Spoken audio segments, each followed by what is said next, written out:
Coming today, I hope you have had a chance at least to have a sandwich or other nibble, but there will be some more, hopefully, food available at the end. We're aiming to finish at about 2:10, quarter past 2, to give you a chance to chat and nibble before the formal end of the session at 2:30. So my name is Snell. I'm the Chief Executive of the Fairness Foundation, which is a new charity that looks at how fairness has the potential to build consensus across British society. And today's event is called Towards the Manifestos, What's the Conservative Agenda for Fixing Poverty and Tackling Inequalities? And this is a follow-up to an event that we ran in the Houses of Parliament in July. We're also running an event at the Labour Conference next week. And I'm delighted to be joined by Professor Bobby Duffy at King's College London, by John Penrose MP, Julia Davies from the Patriotic Millionaires UK, and Sophia Worringer from the Centre for Social Justice.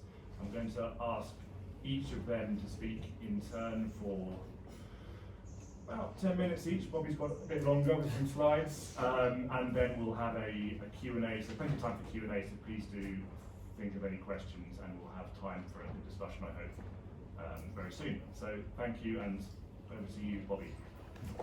Great stuff, thank you, Will, and great to be here. And great to be part of this research that we've been doing with the APPG on Inclusive Growth and Fairness Foundation. So I'm going to run you through quickly two things: what's happened to inequality and poverty, and then what's happened on public attitudes, or some of the things, public attitudes to some of the policy responses. On the first part of this, on what's happened to inequality, I'm going to steal shamelessly from Paul Johnson's presentation that he gave at the House of Commons for us. I'm just going to run through, with his permission. This is not just stolen, it actually, he's allowed us to do this. Because I think it's important context to the attitudinal bit and policy responses. So, as this data shows, income inequality has been stable for the past 30 plus years, more or less stable. Last way, depending, regardless of whether you measure it on the 90-10 ratio or the Gini, different measures of the Gini index, it's pretty stable from 1990, that sort of period. It's kind of drifted down a little bit, but not much difference. And it's really, this is the period here where you see the big change, big increase in inequalities in the late 1970s through to the 1980s. And that sets the tone, as we'll come back to later. So similar sort of picture on poverty, the measures of poverty. This is a relative poverty measure after housing costs for the last 20-odd years, 20-ish years.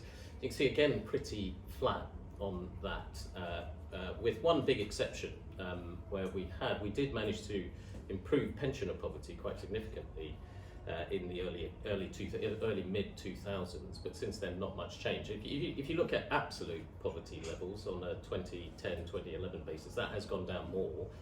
But on this relative poverty measure, things have not really shifted very much at all. So income inequality hasn't really grown, and that's one of the themes of this. But when you look at annualized income growth, household income growth by income percentile over time, looking at the very long term, what you can see is it did change in the 1960s and 1970s, where you actually had this growth where the lower income percentiles were actually growing quicker, getting more income quicker than the higher percentile of income share. So that was a period where all boats were rising, but the smaller boats were rising fastest, and that was a kind of period that we got used to post-war. But then you had that very big reversal of that, 1978 through to 1991, where it was the people at the top whose income was growing more, people at the bottom, income growing significantly less. But the story really of the last few decades is not really a change in the inequality levels, it's just no growth in income. I mean, it's just flat, through 1991 to 2008, and then since 2008, even worse in terms of income growth. So the real story is just no one growing particularly. That does leave out the very top of the spectrum, the top 1% and the top 0.1%, which went in this sort of pattern. Is a very long-term chart that IFS put together all the way back to 1913. And you can see this incredible shift over time, more equal society all the way running up to the 1970s, with the top 1% and top 0.1% having lower and lower share. And this is what, if you've read Robert Putnam's book, The Upswing, this is mirrored in the US, where things were getting more equal, things were growing and getting more equal at the same time economically. But then we've had this reversal of that again. So when you look at the top 1% and the top 0.1%, they've continued to increase their share of the income up until the financial crisis at least, but then it's been quite flat for them since. It hasn't gone back down, it's gone quite flat. So we have had this concentration at the top has been a theme, and that will, when I come to the attitudinal bit, you'll see that people have started to notice that, and that's really important. So what Paul said as the results of all this is that summary measures of income inequality tell us very little about how people are feeling and how they're experiencing it, because of all these other factors that feed in, including stagnating growth, more generally productivity not improving. That one-off jump in income inequality in the 1980s is still relevant. It had long-lasting consequences, and we're still feeling the effects of that, and we can't ignore that. And then the big theme is obviously of the last few decades is asset price growth alongside that earnings stagnation.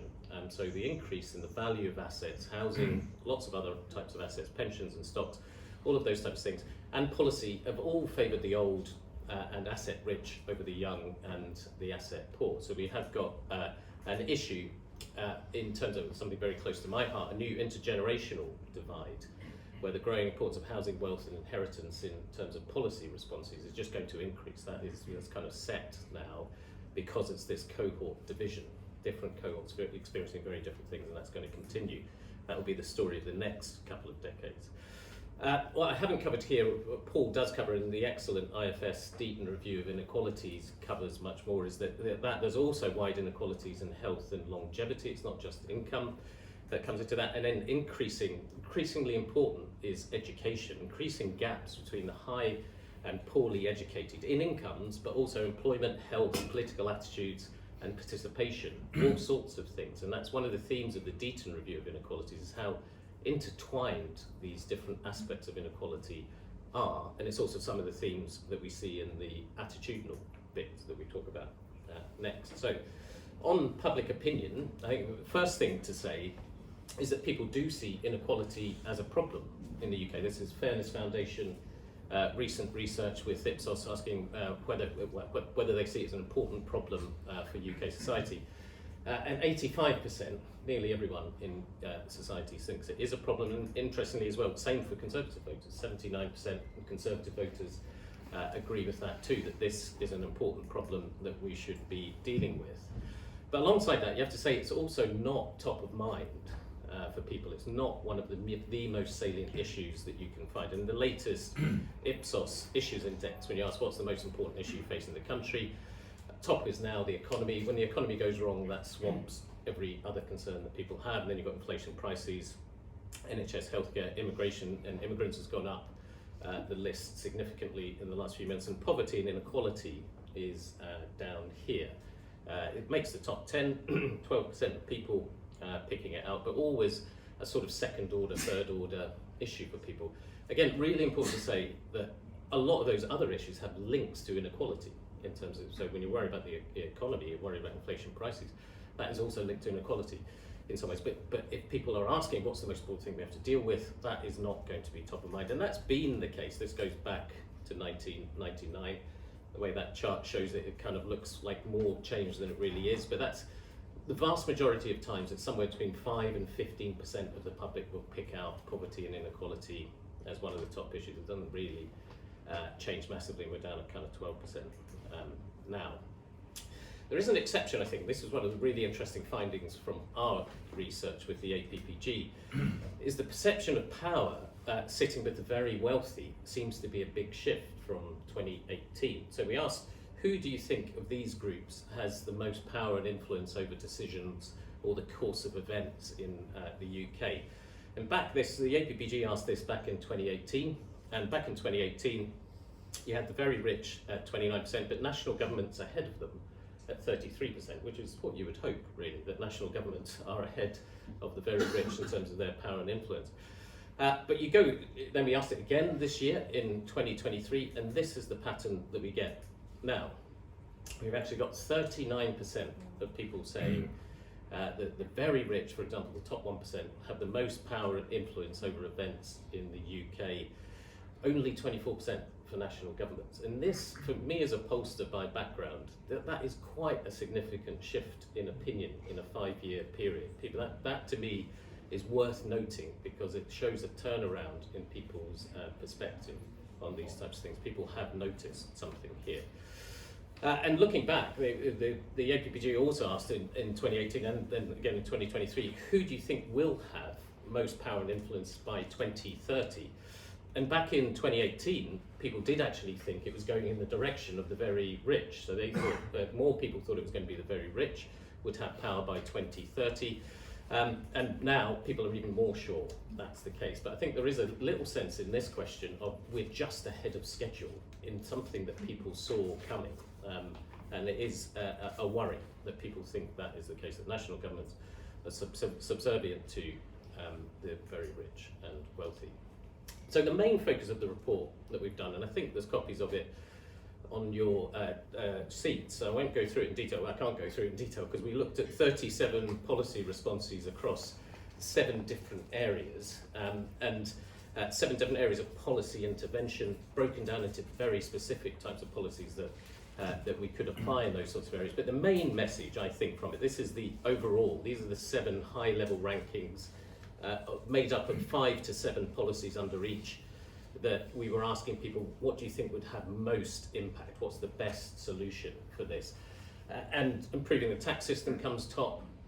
Things like avoiding tax avoidance, reducing tax avoidance, all of those types of things. Social security for the poorest in society, better education for all, improving everyone's health, improving affordable housing, fair employment, and then it's only better equalities policy that tackled discrimination that is a bit lower than the rest. And so the main messages from me for this is the public are aware that there's no silver bullet on inequalities. This may look quite messy and not very clear cut, but I think that's because inequality is so interlinked, and I think the public get that there is no one single simple solution. And then the second thing I take from this is it is a real mix, as the Chancellor was talking about safety nets versus ladders. Is this about putting a safety net in for people that are at the very bottom? Is it giving people a ladder to get out? And you can see from this, it is a real mix from people. Some of these are quite safety net measures, some of these are ladder measures for people, and that's important to recognise as well, that people want both, not just one or the other. But it's important to say there is, like all of these things, there's no one public opinion. Views do differ depending on politics and generation, as I'll show in a sec. But also this other key thing that we've been exploring for a while in different research, including for the IFS and Deaton, but for the APPG as well, about whether people have an individualist or structuralist mindset, whether they think things are down to the hard work and talent of an individual, success comes down to that, or whether it is to do with things that help some people forward and hold other people back. And this is increasingly an important distinction in mindsets. And this is just one example of those types of questions that we asked on wealth. When you look at the people who have the most wealth, to what extent do you think that is because of their hard work or due to factors outside their control? And this is the overall breakdown. You've got 1 in 5 people saying it's all or mostly down to their hard work. You've got a third of people in the middle saying it's a bit of both, and then you've got 3 in 10 people saying it's mostly down to factors outside their control. And that mindset we find is quite powerful in lots of other different predictors, and it does vary between political identities, where you get this sort of pattern if you split Labour and Conservative. Labour half as likely as Conservative supporters think it's all or mostly down to their hard work. But Conservatives, I think importantly for Conservative supporters, it's quite a mix, it's quite an even mix across the different groups. You've got 2/3 of people in the Conservative supporters who think it's got an element of hard work to it, either all or mostly down to hard work or split between hard work and factors outside their control. But you do also have 1/4 of Conservative supporters who think it's all or mostly down to factors outside their control. So you've got quite a broad church of belief within Conservative supporters of what actually helps people go forward or not, more so than Labour, which is a bit balanced in one direction. So in terms of the policy interventions, I'm only going to give you one example of the types of questions that are asked in there. in the work, and just picking out housing as an example, and that's partly because as someone who's looked at generational issues for a long time, I don't think we have a proper intergenerational contract or promise to generations for the future if we don't have solution to housing. That is such a crucial part of this inequality aspect. But what we did with the housing ones, broke it down into lots of different policy responses, and actually the 3 top ones that came out in the housing are all cover each of the tenures, which I think is another reflection of we don't just have a housing ownership problem in the UK, we have issues across all of the tenures, and we need a comprehensive housing policy to break through that. But build more social housing, introducing limits on the amount of the amount that private landlords can charge on rent, and then introducing subsidies and tax breaks for first-time buyers. And if you break that down by generation, the classic Gen Z, Millennial, Gen X, Baby Boomer generations, you can see it's actually younger generations much less likely to mention social housing. And there's a really interesting question about whether that's because they're just very focused on buying, or whether they don't really have a collective memory of social housing as an option for it, because it's been a long time since that's been put in front of lots of people. But the younger generations much more focus on subsidies and tax breaks for first-time buyers as their preference. Between Labour and Conservative supporters, differences as much as you would expect. Labour a bit more focused on social housing, a bit more on the limits that landlords can charge on rent, and Conservatives more on introducing subsidies and tax breaks for first-time buyers. But again, the main message I take from that is there's a lot of common ground between the different supporters of the different parties on these types of responses. It's not completely different visions for how you deal with this. There's a lot of mix between the two. And then finally, on data as an example from housing, we did break it down by that structuralists, individualists type of grouping, and again, not massive differences between people, although, as you might expect, the structuralists, who are the ones that are very focused on the wealthy getting rich through no effort of their own, are much more likely to be saying that you should introduce limits on the amount that private landlords can charge on rent. They're much more interventionist on controlling those types of things. So, as I say, we look at 7 different policy areas in these types of ways, try to unpick it a bit more in terms of people's support and efficacy, perceived efficacy of these different things. But overall, just to set us up for the discussion, 5 or 6 points from me. I think the public are worried about inequality, and most importantly, maybe they increasingly recognise the shifting power from extreme wealth concentration, and that is a concern for lots of people. There's important differences in support for some of the suggested responses, and the key dividing lines that we find are generation, political identity, and then this broader mindset of whether you see things structurally or individually. But the bigger picture is of a relative consistency between people. That is, when you stand back from this, you do see there is plenty of potential for common ground if we do want to deal with poverty and inequality. We do need to consider the wider attitudinal context to this, the relatively low salience and knowledge that people have of inequality and poverty. It won't come top on its own in these types of lists. And you also have to bear in mind the strong individualistic or meritocratic starting point of the UK. We haven't covered that here, but in lots of the other work that we did a chapter on attitudes to inequality for the Deaton Review, and the UK is quite mid-Atlantic in its meritocratic views, whether hard work gets you forward. We're closer to the US than we are to lots of Europe in that. So we have got this strong meritocratic underpinning, which is important to bear in mind.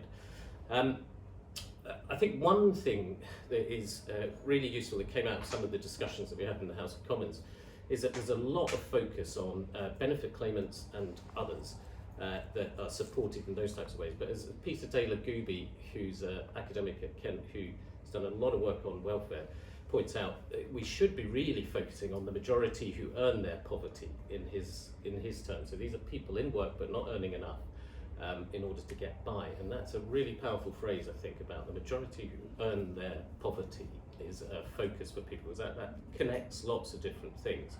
And then related to that, whether we can shift the focus from outcomes a bit to focus on an inequality of opportunity between peoples, and that is something that connects us across lots of different groups, including bridging that individualist and structuralist mindset. If you're giving people the opportunity, equality of opportunity, that goes a long way to reassuring people that you live in a fair society.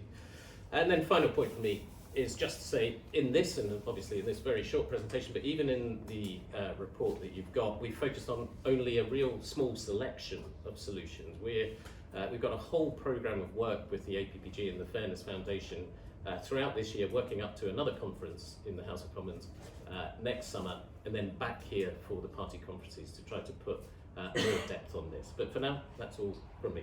Thank you. Great, thanks, Bobby. John. Well, Bobby, thank you very much for setting the scene, and for, I think, I saw a lot of people in the audience were taking photos of some of your graphs as you were going through them. Some of them I think are really reassuring to Conservatives, because the left love to say, oh, poverty's getting worse, it's all, we're all doomed, and in fact your point about income inequality shows that it's broadly unchanged for decades now. But equally, some of what you put up there is pretty uncomfortable reading for a party that believes in opportunity and in social mobility.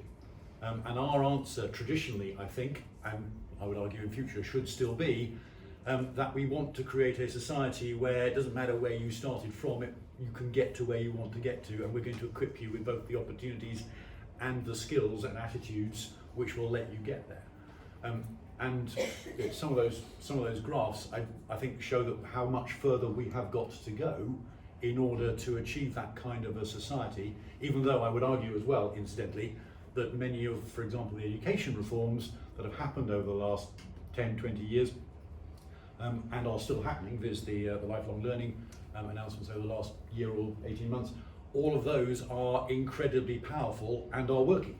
So it isn't that it's all gloom and doom, it isn't that it's all perfect. There is a heck of a long way to go, but I think that there must be surely, a Conservative response to this, because if we just sit there and say we think that everything in the garden is rosy, I think that research shows that the population won't agree.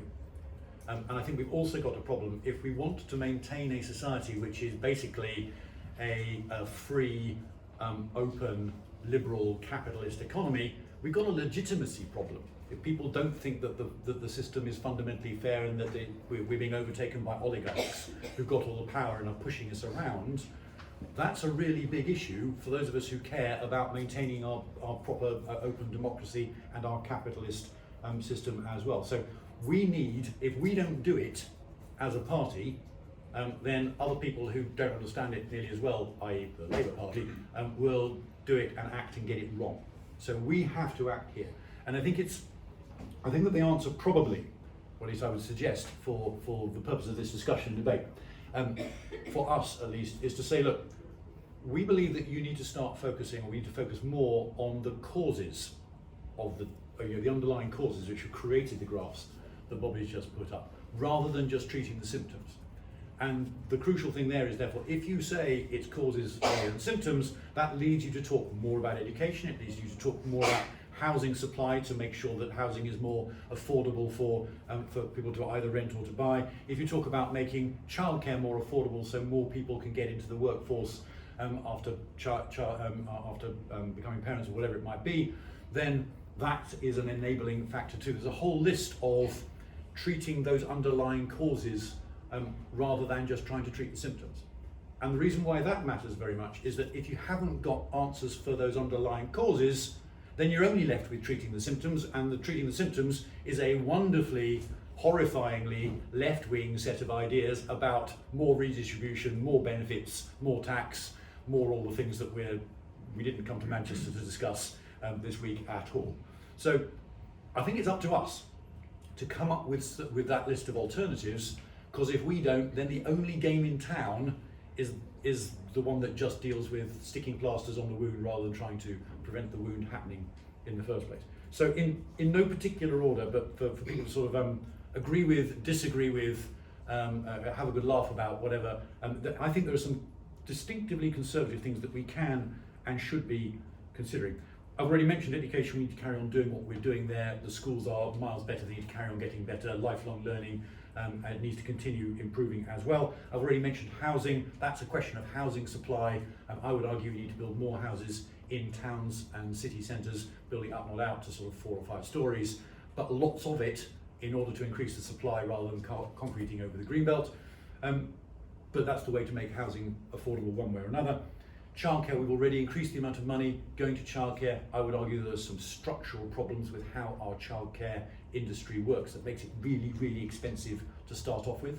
And if you look at international comparisons, we are one of the top 2 most expensive nations for childcare in the G20, and no one, I think, is claiming that we're in one of the top 2 nations in the G20 for childcare outcomes in terms of the quality of the thing we're producing. So we have managed to create for ourselves a very expensive way of achieving something which isn't very outstanding.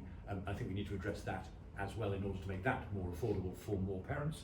But there's a whole series of other things that we have to have a decent answer on as well. One of them is, I think you mentioned, Bobby, health inequalities. There's a huge amount of research now that shows that if you live in substandard housing, or you have to commute for a very long time to get to work, or whatever it might be, you are much more likely to get ill.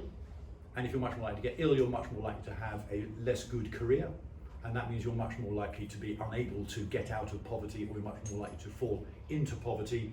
And so health inequalities and poverty and opportunity all flock together. They all overlap very heavily. And so as a party, I think we need to ask and have answers to the question of why is it that if you are in the top decile of income in this country, your life expectancy, your healthy life expectancy, is about 10 years more than someone who lives just down the road in the bottom decile of income. 10 years life expectancy difference. That's awful. That's truly, truly terrible.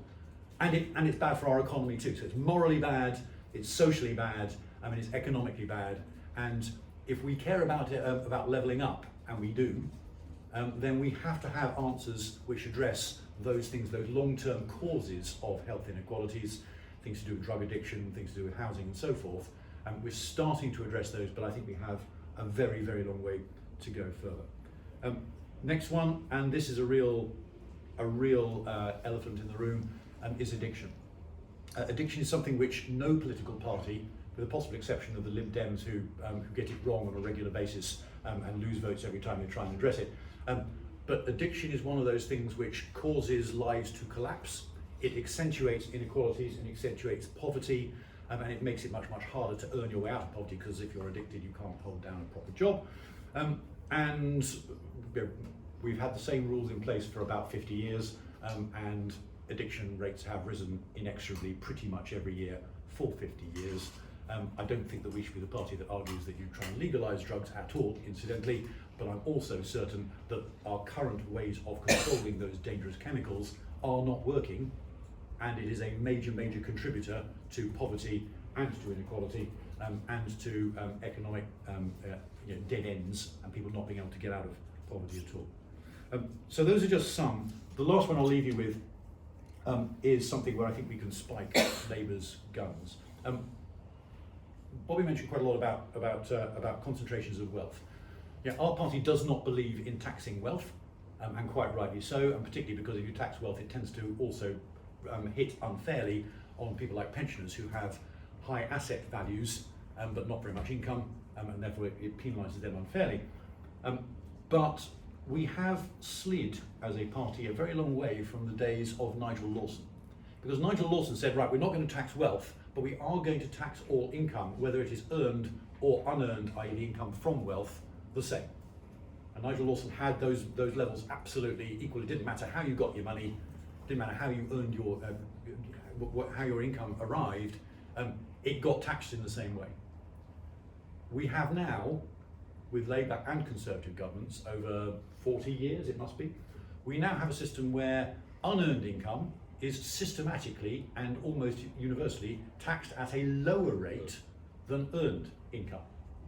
And you all know that the people who had unearned income tend to be rich, rather obviously. So what we've got is a system over 40 years where the haves are being subsidised structurally by the have-nots. And the last time we had a system which was fair was under a Conservative Chancellor. I would argue that is something which this party should revisit, and if we do revisit it, I think we should revisit it urgently and soon, because if we ever do have, God forbid, a Labour government and a Labour Chancellor, they're likely to try and do this, and so why don't we do it to them and shoot their fox, because it is a fundamentally Conservative idea, and if we did it, then we might be able to reduce the overall rates of income tax at the same time. And that, ladies and gentlemen, is probably an election-winning formula. Thank you very much. I'll stop there. Thank you very much, John. Julia, over to you. Thank you. I'm just going to set my timer so I've got an idea how long I'm talking for. Thank you, John. So you've covered one of my points. All I right. don't need to address equalisation of capital gains tax because I'm absolutely with you there. And as you pointed out, that was policy under the Thatcher government. So it makes no sense. I find it very difficult to come up with arguments as to why that shouldn't be the case. So I'm here on behalf of an organisation called Patriotic Millionaires UK. To be in our group, you need to have a certain level of wealth. So we are talking from a position of having that wealth. And we actually are very much in support of the wealth of this country being used to support the wealth of this country. So I'm very proud to be British. I'm absolutely unashamed to say that I am a patriotic millionaire. And what that means to me is that I believe in using my very fortunate position as somebody with wealth to support Great Britain and the British people. And John, you listed a whole number of areas which I'm absolutely with you that we need to tackle. All of these issues that are addressing inequality, but they're also holding our economy back. They're holding us back. They're taking the great out of Great Britain. We're a nation that should be very proud. We should be at the forefront of what's happening in the world, and we're sliding back. What we need in UK is we need governance. We need overall thinking, systematic thinking about the multiple issues that we are facing, many of which have very similar solutions. And we need investment. So I believe that we need investment in Great Britain as a whole. So for me, that means, it does mean increasing taxation, and I'm completely, will not apologise for that, because I think that there is wealth in UK that can be taxed. So I don't think it's the pensioner that just has a bit of money, and saved up, and then they're getting by on it. We can define what wealth means, and we're very open to discussions, and there's some really great online calculator which has been set up by Aaron Advani, where you can create your own ideas about how we should get some investment from the wealth of the nation, because that's what taxing wealth would be. It would be investment in Great Britain. So we have multiple crises that we need to face, and we need to be honest about. So, and they are very generational. I'm really glad that you talked about generational, because we are talking about, we have an ageing population. So the fact that that's wonderful that we have an ageing population, because that means that people are living longer, and that's a great success. But what that does mean is that a smaller working population is going to have to look after us all when we get older. And we need to be thinking about that right now, because to the extent that we delay investment in our public services in tackling all the issues that we face, what we're doing, those costs aren't going away. We're just foisting them onto our kids and grandchildren. And personally, I don't think that is consistent with family values, and I always understood that the Conservative Party was the party of family values. I understood that you were the party of fiscal responsibility, and foisting costs onto your children and grandchildren, that doesn't seem like fiscal responsibility or family values to me. So we have the issue of, we really need to be honest about the facts that our healthcare system is going to need greater investment. It's going to need greater investment to look after our elderly people in the way that they deserve. We also have a climate and environmental crisis, and many of the things that we need to do to protect our elderly people would also help tackle that. So right now we have pensioners who are going into hospital during the winter, and they cannot then go home because they're living in drafty homes. Now we tackle that, we tackle our drafty homes. We're not just keeping our elderly at home where they want to be. We're not just reducing the NHS costs, we're also tackling the climate crisis, because we are creating energy security, because if we need to use less energy, we are creating energy security within the UK, and we are addressing these things. So these generational issues really are generational, because they're issues for young people and they're issues for older people. So as I said, most people, and when they've been asked about it, most people in the UK would say that they really, they believe that they want to leave the world a better place for their children. They want everyone, their kids to do better than them. And we can look at it on a sort of, very, frightening scale, as in terms of, what the consequences of dangerous climate change are. Or we can look at it on really basic ones. And one that I always come back to is, one of the things that you get with public wealth is you get facilities that are open to everybody. And something we really saw during COVID was the big disparity between people like myself. I've got a garden, I've got lovely green spaces all around me. So yeah, COVID, lockdown, that was hard for me, but it wasn't really difficult. The people I was thinking about was like the parents with toddlers, in a flat, that were really struggling. They didn't have access to green spaces. But we prided ourselves on the nation as providing leisure facilities for everyone. Well, one of the things that's been shutting down recently have been our public swimming pools. That's where I learned to swim. That's where elder people go to, keep fit with their aqua aerobics. They're shutting down, and that's what you lose when you don't invest in public services. That's what you get when you invest in public wealth, and that benefits everyone.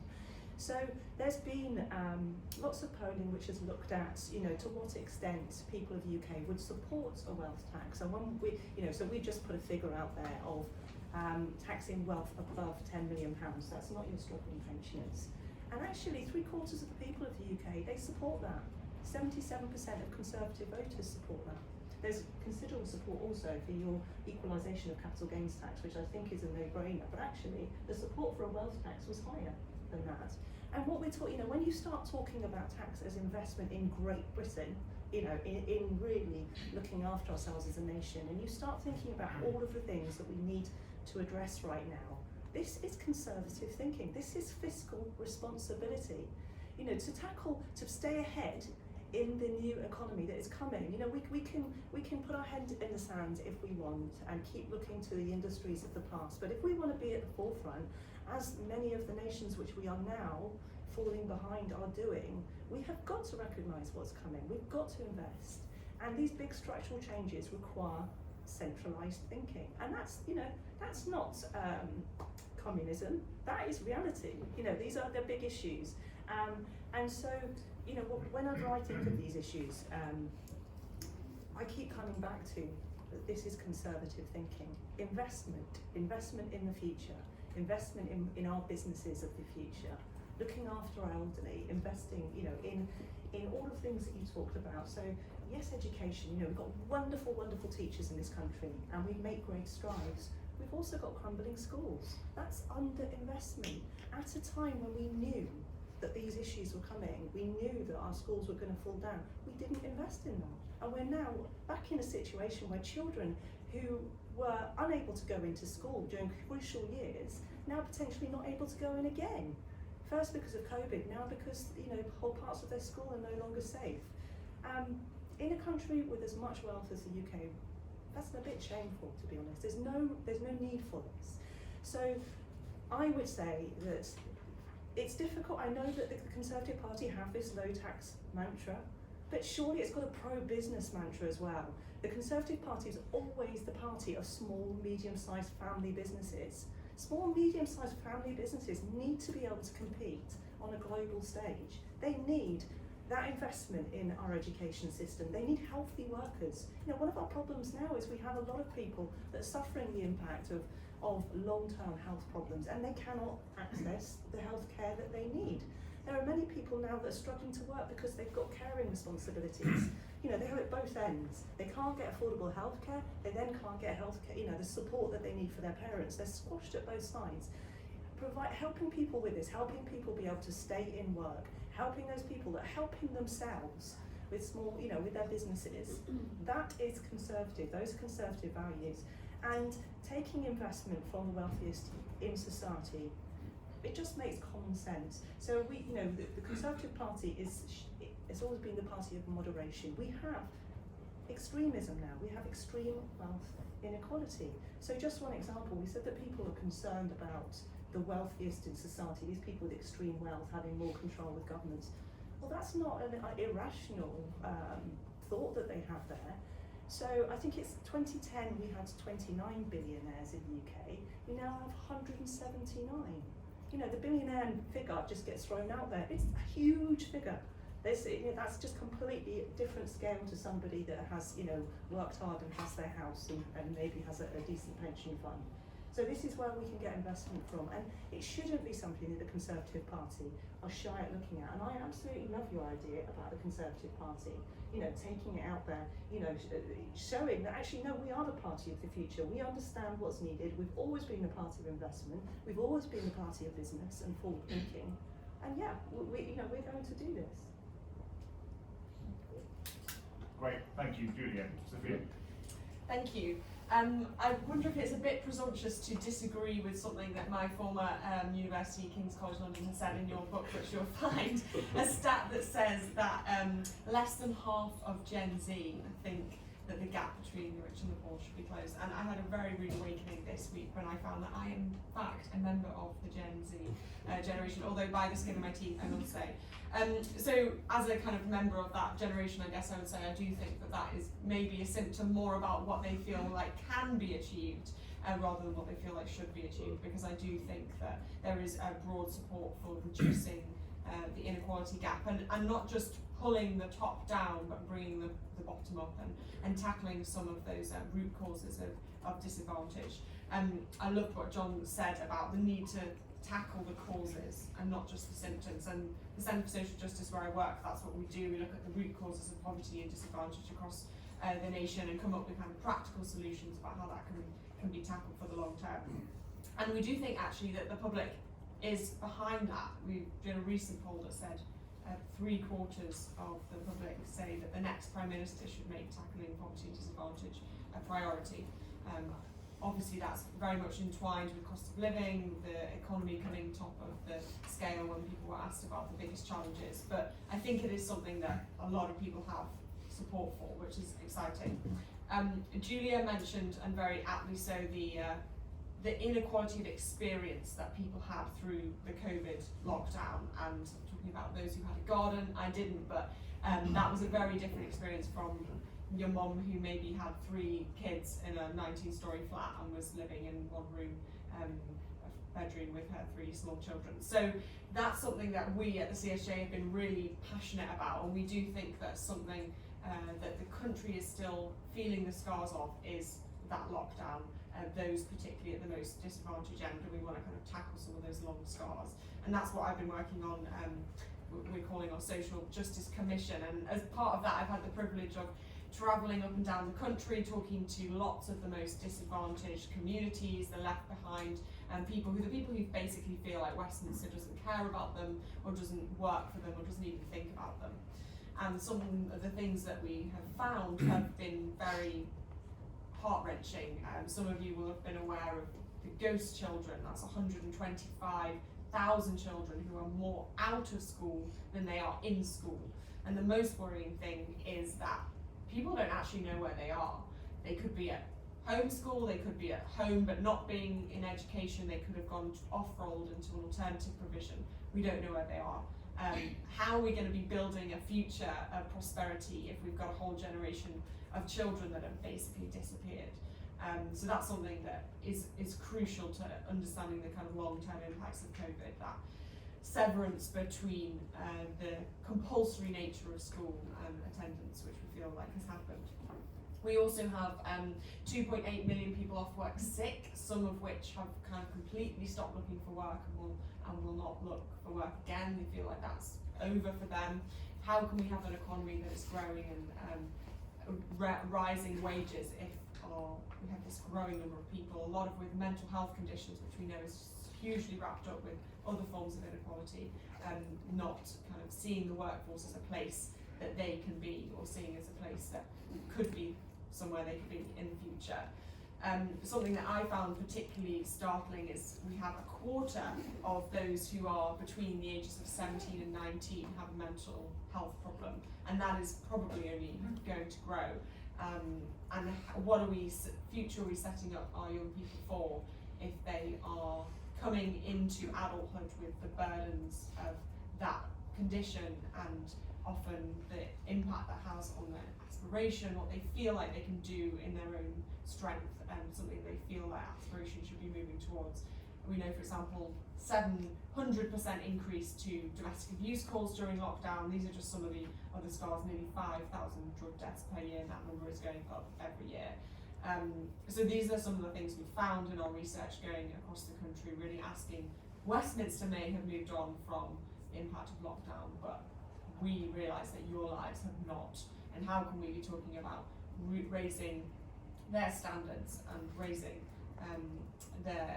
improving their lives and allowing them to empower themselves to turn their lives around when the scars of lockdown are still being felt. And another thing that we found in our research was that people talk about poverty and inequality, and often in Westminster we mean that as just the money in your pocket, and obviously that is hugely important. People who have money say money doesn't matter, but those who don't have it say it matters hugely. Of course it's very important, but also poverty is so much more complex than that. It's about the ability to walk your streets at night and feel safe. It's about the ability to have pride in your neighbourhood and in your community. It's about the ability to have a strong, supportive, stable family that is going to be the safety net when things go wrong, as they inevitably will. It's about your ability to live free from debt or addiction, to have work that is secure and full of dignity. So poverty is so much more complex than just a way of measuring income, and I think understanding the complexity of a disadvantage is key to solving some of the issues that we've talked about. So we kind of want to get practical, I guess, and talk about what we think the Conservatives should be putting in that manifesto to tackle those inequalities in a very holistic way. And key to what's come out already, John has mentioned education, obviously that is key, and housing, so I won't kind of go over those again, but work is obviously the best route out of poverty. We've maintained that as Conservatives, and we still say that is the case, but I think what is really interesting is so many people are in work and not coming out of poverty. So while work is still the best route out of poverty, not everyone in work can use work as a route out, which is really interesting. And challenging for a Conservative government with a record of 13 years in power to look at and see the rising number of people who are working but still really struggling and doing all the quote unquote right things potentially and still also really struggling to provide the future they want to see for their children. I mean, there's ways that can be tackled. I think making the work allowance cut to pre-2016 levels so that those on universal credit can keep more of the money they earn. Surely that's the most Conservative principle that can exist, is keeping more of the money that you earn. So there's lots of levers that can be pulled to make the jump into work better, but it's also looking at not just the government as what they can do, but also employers. A lot of what has happened in the wage stagnation has been that basically employers have relied on the welfare state to top up wages, and that's not something that can be sustainable, and there needs to be that conversation about the responsibility of employment, what a good work is like, not just the wage packet, which obviously is important, but also the security of it, the dignity of it, the community of it, the stripping out of all of the social aspects of work, which are so important to people's well-being and pride in what they do. So I think there's so many things that Conservative Party should be tapping in there to really kind of elevate work and make it the ramp and the route that it needs to be out of poverty. We've seen the announcement of universal support, which is £1 billion into getting those furthest from the labour market into work. Brilliant announcement, very much behind it, and something that we've worked on for a long time, and actually was inspired by a small charity not far from here in Oldham, and the work that they've done in providing holistic wraparound support for those furthest from the labour market to get them into the kind of work that they want to do on the hours and the conditions that they would like to do.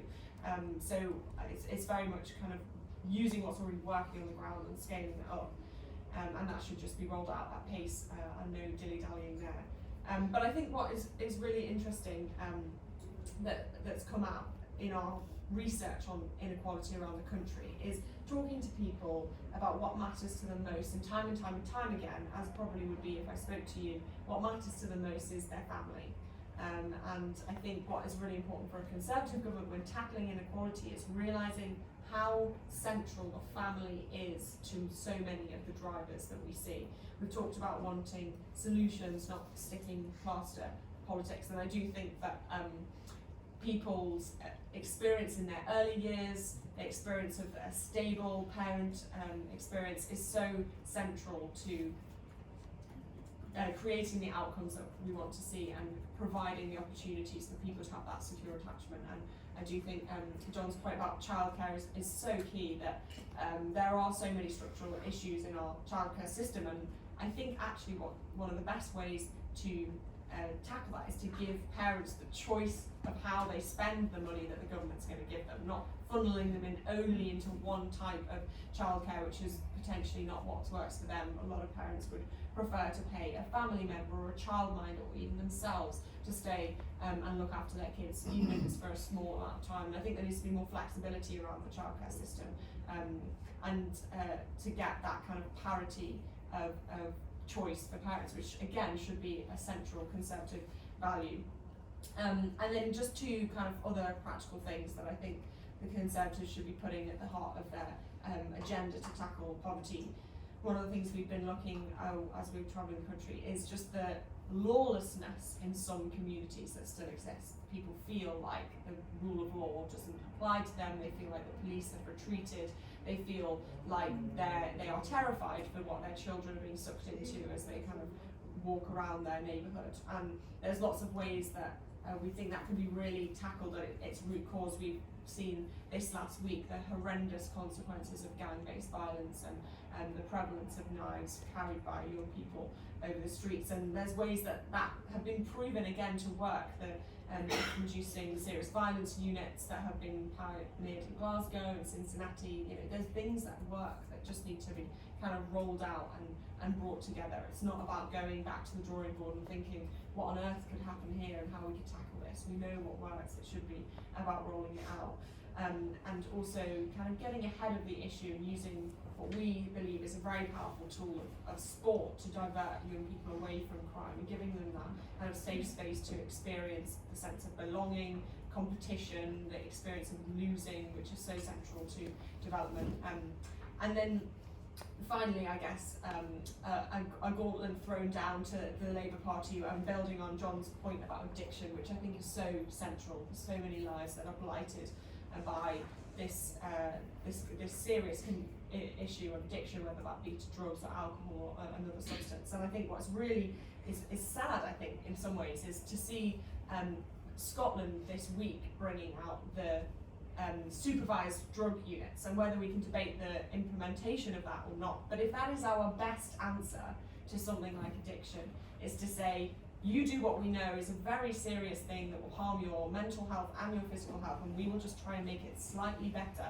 If that is the Labour Party or the SNP's answer to dealing with something like addiction and other root causes of poverty, surely we can do better than that as Conservatives. We want to get back to the root causes, not just tackling something that we think is a symptom. And I do think that kind of a drug supervision unit is a sign of having a very low ambition for these people, saying you will never fully get off, but let's just make it slightly better for you. But as those who are Conservatives should have such a higher vision for those who are in poverty, and I think we as a party should be the ones delivering that, and not having low ambition for these people. We should be the ones with the highest ambition. Brilliant, thank you, Sophia. I was going to ask some brilliant questions of my own, but given the time, we'll go straight to audience Q&A. So I'm going to take 3 questions.